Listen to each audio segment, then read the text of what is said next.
Kaleshwaram commission నివేదికతో తదుపరి చర్యలు తీసుకోకుండా ప్రభుత్వాన్ని అడ్డుకోవాలని మాజీ సీఎం కేసీఆర్, హరీష్ రావు వేసిన పిటిషన్స్పై ఇవాళ హైకోర్టులో విచారణ జరగనుంది.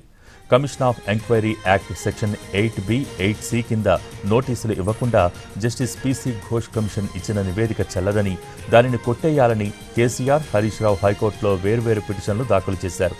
కమిషన్ నివేదికను అసెంబ్లీలో పెట్టి చర్చించే వరకు ఎలాంటి నిర్ణయం తీసుకోబోమని ప్రభుత్వం గతంలో చెప్పడంతో హైకోర్టు ఎలాంటి మధ్యంతర ఉత్తర్వులు ఇవ్వలేదు. తమ పిటిషన్స్పై తుది తీర్పు వెలువడే వరకు ఎలాంటి చర్యలు తీసుకోకుండా ప్రభుత్వాన్ని అడ్డుకోవాలంటూ గత శనివారం హైకోర్టులో మళ్లీ మధ్యంతర దరఖాస్తులు దాఖలు చేశారు.